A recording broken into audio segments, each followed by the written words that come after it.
Oke, kita langsung saja membuka HP-nya atau menghidupkan HP-nya. Nah, saat dihidupkan seperti biasa kita akan setting terlebih dahulu ya guys.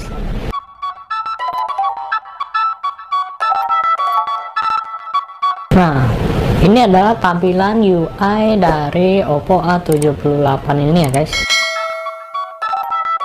Dan di sini ada notifikasi barnya.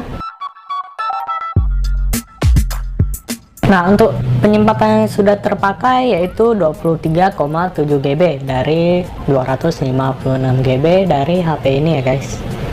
Dari segi layar di Oppo A78 4G nya mengalami peningkatan.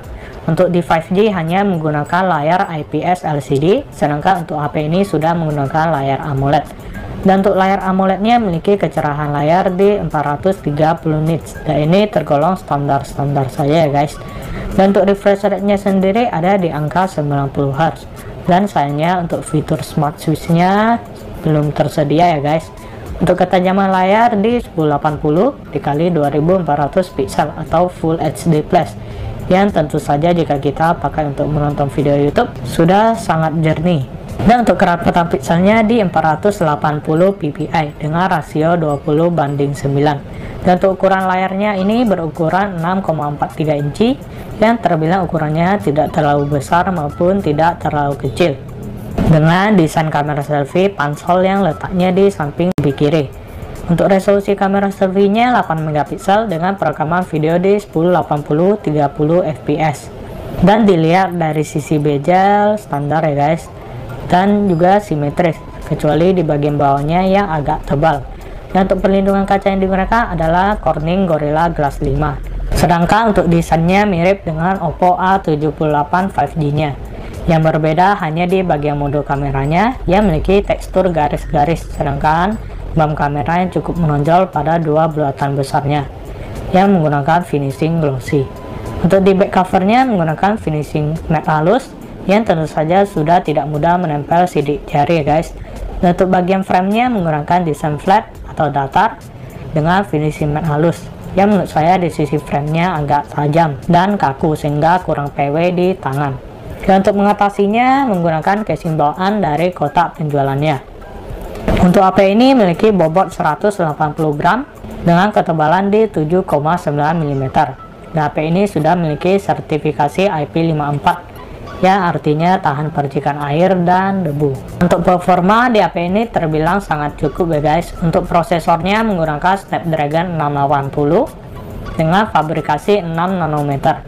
Dari segi skor Antutu ada di angka 280 ribuan, yang mungkin bisa lebih tinggi ya guys, dikarenakan untuk di HP saya GPU nya tidak disupport oleh Antutu versi 10. Dan untuk octa-core menggunakan Cortex A73 dengan Kirio O53.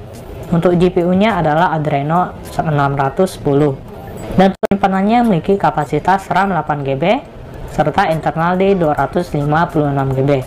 Serta didukung UI ColorOS 13 yang berbasis Android 13. Dan untuk settingan Mobile Legends ada di grafis ultra serta refresh rate tinggi.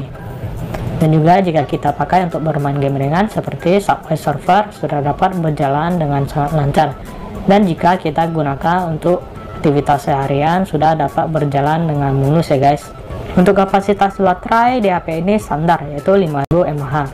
Untuk pemakaian seperti bermain Mobile Legends 30 menit berkurang 7%, bermain game Subway Surfer 30 menit berkurang 5%. Dan juga untuk pemakaian sehari-hari seperti bermain TikTok selama 30 menit berkurang 5%, dan juga untuk menonton video YouTube selama 30 menit berkurang 3%. Dan untuk pengisian dayanya di HP ini sangat besar yaitu di 67 watt. Dan jika kita isi dari 0 sampai 43% butuh waktu 15 menit. Sedangkan untuk isi penuh dari 0 sampai 100% butuh waktu 45 menit saja. Dan untuk pemakaian sehari-hari sudah dapat tahan selama 1 harian penuh ya guys. Nah, dari segi kamera menggunakan dual kamera yaitu kamera utama 50 megapiksel yang memiliki sensor PDAF atau autofocus serta ditemani kamera depth sensor 2 megapiksel yang untuk perekaman videonya mentok di 1080p 30 fps. Dan sayangnya untuk perekaman videonya belum ada 60 fps nya ya guys. Nah, oke, ini adalah fitur-fitur di kameranya. Oke, dan ini adalah hasil foto dan videonya.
Ini untuk kamera depannya di resolusi mentok Full HD 30 fps. Ini saya rekam di sebuah pesawahan ya. Hasilnya seperti ini. Keadaan sore hari mantap. Ya guys, ini adalah hasil rekaman dari Oppo A78 4G. Seperti ini hasilnya. Ini untuk resolusi di 1080x30 fps.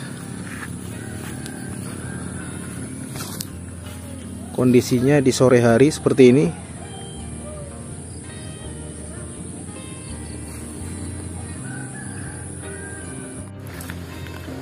Video rekaman di resolusi Full HD 30 fps.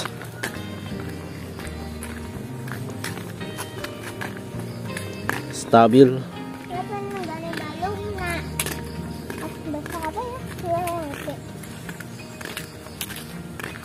Nah, kebetulan nih, kalau sekarang beli HP ini, kita dapat gratis Oppo Enco Buds 2. Tapi kalau kalian mau pakai earphone kabel pun juga bisa ya, karena masih ada audio jacknya. Oppo A78 ini pakai chipset Snapdragon 680, chipset yang kelihatannya standar, tapi sebetulnya jangan diremehkan juga. Prosesornya itu ada 4 core efisien dan jangan lupa ada 4 core powerful buat nanganin pekerjaan berat. Terus yang ini udah 6 nanometer, jadi bakal efisien dan hemat daya. Performanya itu udah lumayan banget, udah kerasa smoothnya juga. Walau memang belum sengebut HP premium mid-range, tapi ini udah lumayan banget. Pakai split screen dan multitasking juga udah aman karena RAM-nya 8 GB. Jadi udah cukup besar ya. Dan dia juga ada fitur RAM expansion juga hingga 8 GB. Oppo juga janjiin dalam pemakaian minimal 4 tahun HP-nya ini bakal tetap lancar kayak kondisi pas awal beli. Nggak ada cerita seiring waktu bakal nge-lag parah kayak HP yang dulu-dulu ya. Mungkin dulu setiap 1 atau 2 tahun pas HP udah keisi apps dan file yang banyak, tahu-tahu lemot. Lewat uji lab dari Oppo, mereka mengklaim HP-nya dipakai selama 48 bulan pun performanya bakalan sama. Saya sih cukup percaya karena punya pengalaman pakai HP Oppo dalam jangka waktu panjang sebagai daily driver.